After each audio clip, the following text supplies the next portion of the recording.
إن الذين آمنوا وعملوا الصالحات وأقاموا الصلاة وآتوا الزكاة لهم أجرهم عند ربهم ولا خوف عليهم ولا هم يحزنون. يا أيها الذين آمنوا اتقوا الله وذروا ما بقي من الربا إن كنتم مؤمنين، فإن لم تفعلوا فأذنوا بحرب من الله ورسوله، وإن تبتم فلكم رؤوس أموالكم لا تظلمون ولا تظلمون. وإن كان ذو عسرة فنظرة إلى ميسرة، وأن تصدقوا خير لكم إن كنتم تعلمون. واتقوا يوما ترجعون فيه إلى الله ثم توفى كل نفس ما كسبت وهم لا يظلمون. يا أيها الذين آمنوا إذا تداينتم بدين إلى أجل مسمى فاكتبوه، وليكتب بينكم كاتب بالعدل ولا يأب كاتب أن يكتب كما علمه الله،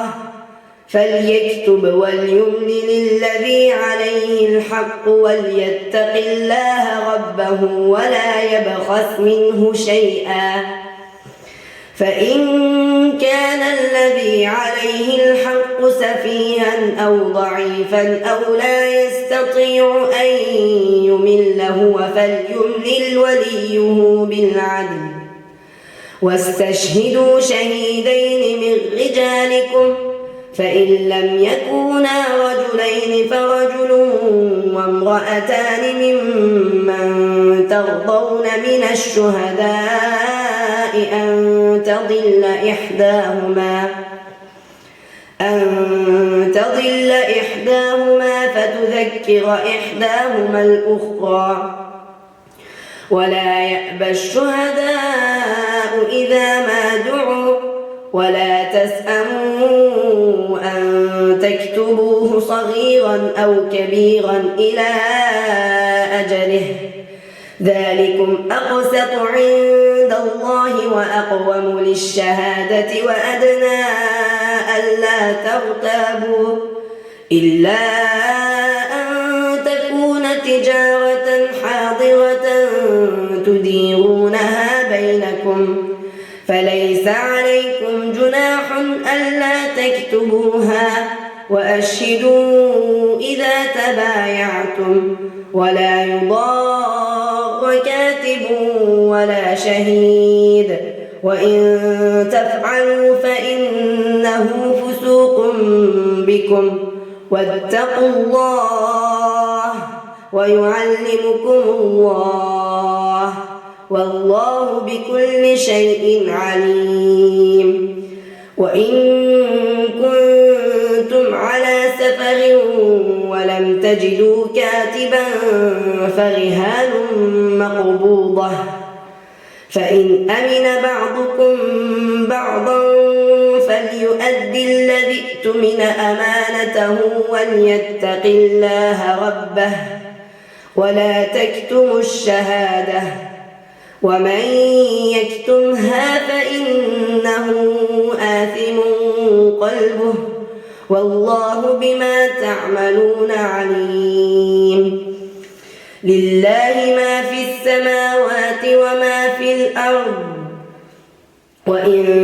تبدوا ما في أنفسكم أو تخفوه يحاسبكم به الله، فيغفر لمن يشاء ويعذب من يشاء، والله على كل شيء قدير. آمن الرسول بما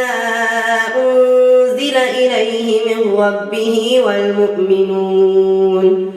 كل آمن بالله وملائكته وكتبه ورسله لا نفرق بين أحد من رسله وقالوا سمعنا وأطعنا غفرانك ربنا وإليك المصير لا يكلف الله نفسا إلا وسعها لها ما كسبت وعليها ما اكتسبت ربنا لا تؤاخذنا إن نسينا أو أخطأنا ربنا ولا تحمل علينا إصرا كما حملته على الذين من قبلنا ربنا ولا تحملنا ما لا طاقة لنا به واعف عنا واغفر لنا وارحمنا أنت مولانا فانصرنا على القوم الكافرين.